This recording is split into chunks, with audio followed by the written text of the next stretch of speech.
ابتدائی اسلام سے لے کے ہجرت کے دوسرے سال تک مسلمان بیت المقدس کی جانب رخ کر کے اپنی نماز ادا کیا کرتے تھے، حتیٰ کہ ہجرت کے دوسرے سال میں اللہ تعالیٰ نے آپ صلی اللہ علیہ وسلم کی چاہت کو پورا کرتے ہوئے تحویل قبلہ کا حکم نازل فرما دیا۔ یکایک اپنا قبلہ ہی تبدیل کر دینا کوئی چھوٹا مسئلہ نہ تھا، لیکن صحابہ کرام رضوان اللہ علیہ مجمعین نے سر تسلیم خم کرتے ہوئے ایسی کمال اطاعت و وفاداری کا ثبوت دیا جس کی نظیر رہتی دنیا تک نہیں ملتی۔ السلام علیکم ورحمۃ اللہ وبرکاتہ۔ مدینہ منورہ کی اس مبارک سرزمین سے زیارات مدینہ کے اس پہلے ایپیسوڈ میں ہم آپ کو خوش آمدید کہتے ہیں۔ آج ہم مدینہ منورہ میں موجود جس مقام کی زیارت کی غرض سے حاضر ہوئے ہیں، یہ وہ مقام ہے جہاں اسلامی تاریخ کا ایک بہت ہی اہم واقعہ رونما ہوا تھا۔ جی ہاں، میری مراد مسجد قبلتین۔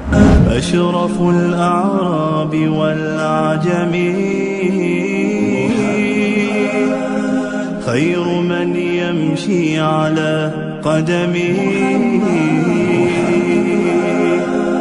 آپ صلی اللہ علیہ وسلم کے دور میں مدینہ شہر کی حدود موجودہ مسجد کے صحن سے کچھ ہی زائد تھی۔ اس وقت کے مدینہ شہر سے 3 کلومیٹر کی مسافت پر قبیلہ بنو سلیمہ آباد تھے۔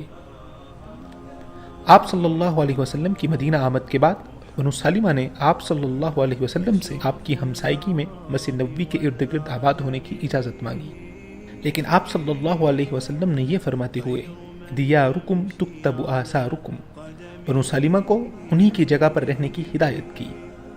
تب بنی سلیمہ نے اپنے علاقے میں ایک مسجد بنائی جو بعد میں مسجد بنی سلیمہ کے نام سے موسوم ہوئی۔ بنی سلیمہ اپنی اہم تقاریب اور خاص موقعوں پر آپ صلی اللہ علیہ وسلم کو مدعو کرتے اور آپ ان کے پاس تشریف لایا کرتے تھے۔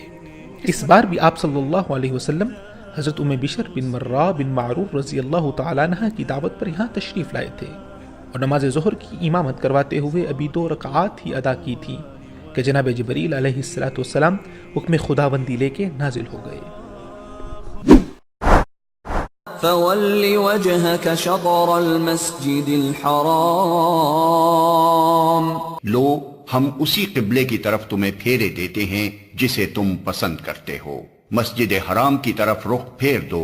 آپ صلی اللہ علیہ وسلم نے دوران نماز ہی اپنی جہت کو مسجد کی شمالی جانب سے پھیرتے ہوئے مسجد کی جنوبی جانب بیت اللہ الحرام کی طرف کر لیا۔ دوران نماز تحویل قبلہ کا واقعہ مدینہ کی دیگر کئی ایک مساجد کے بارے میں بھی آیا ہے، لیکن حافظ ابن حجر، امام ابن جوزی، امام ابن سعد اور دیگر علماء کے مطابق وہ مسجد جہاں پر آپ صلی اللہ علیہ وسلم کی موجودگی میں یہ واقعہ پیش آیا وہ یہی مسجد بنی سلیمہ ہی ہے۔ اس لیے دیگر مساجد کے باوجود صرف اور صرف اسی مسجد کو مسجد قبلتین کا نام ملا۔ باسط المعروف جامعتان صاحب الاحسان والکرم۔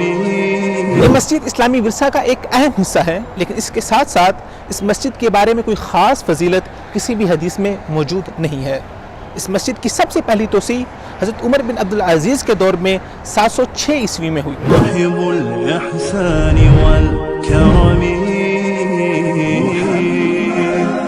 تاج رسل اللہ قاطبتان۔ مسجد کا جنوبی علاقہ کچھ اونچائی پر واقع ہے، جس کی وجہ سے بارشوں کے موسم میں مسجد میں پانی جمع ہو جایا کرتا تھا۔ اسی بات کو مد نظر رکھتے ہوئے 1931 میں سعودی گورنمنٹ نے اس مسجد کی تعمیر اثر نو کی اور مسجد کو سطح زمین سے 12 سے 15 فٹ بلند کر دیا۔ اس کے بعد 2006 میں توسیعات ملک فہد کے ضمن میں اس مسجد کی توسیع دوبارہ سے کی گئی اور اس مسجد کو بہت ہی خوبصورت اور دلکش عمارت میں ڈھال دیا گیا۔ صادق الاقوال والکلم۔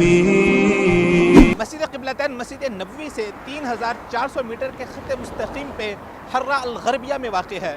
یہ وہی حرہ ہے جو آپ صلی اللہ علیہ وسلم کے دور میں حر الوبرہ کے نام سے معروف تھا۔ خبیت بالنور طینته لم يزل نورا من القدم يا خير خلق الله يا خير خلق الله يا خير خلق الله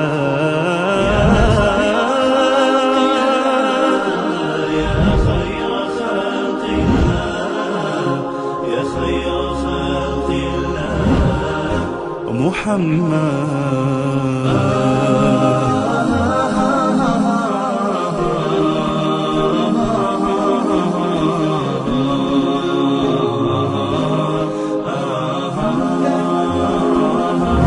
کو انجینئر عبدالواحد الوکیل نے بہت ہی خوبصورتی سے اندلسی طرز میں ڈیزائن کیا ہے۔ اس مسجد کے ڈیزائن میں 2 مینار اور 2 گنبد شامل ہیں۔ پہلا گنبد مسجد کی شمالی جہت میں ہے اور دوسرا گنبد مسجد کی جنوبی جہت میں ہے، جو کہ قبلہ اولا اور قبلہ ثانیہ کی طرف اشارہ کرتے ہیں۔ مسجد کی پرانی تعمیر میں دونوں قبلوں کی جانب محراب موجود تھے، جبکہ مسجد کی نئی تعمیر میں بیت المقدس کی جہت میں محراب ختم کر دیا گیا ہے۔ اب صرف شمالی گنبد کے نیچے محراب نما نشان موجود ہے۔ اس محراب پر جو نقش و نگار بنائے گئے ہیں وہ مغارۃ الارواح میں موجود محراب کی طرز پر بنائے گئے ہیں۔ مغارۃ الارواح بیت المقدس میں مسجد قبۃ الصخرہ کے نیچے موجود ایک چھوٹی سی مسجد ہے۔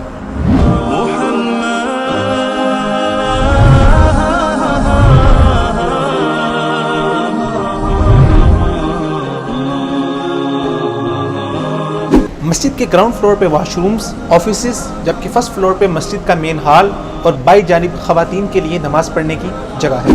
مسجد کی مغربی جانب مقبرہ بنی سلیمہ موجود ہے، جہاں پر کئی صحابہ کرام رضوان اللہ علیہ مجمعین دفن ہیں۔ اسی کے ساتھ آپ سے اجازت چاہتے ہیں، پھر ملاقات ہوگی اگلی کسی ویڈیو میں، تب تک کے لیے خدا حافظ۔ أشرف الأعراب والعجم خير من يمشي على قدمه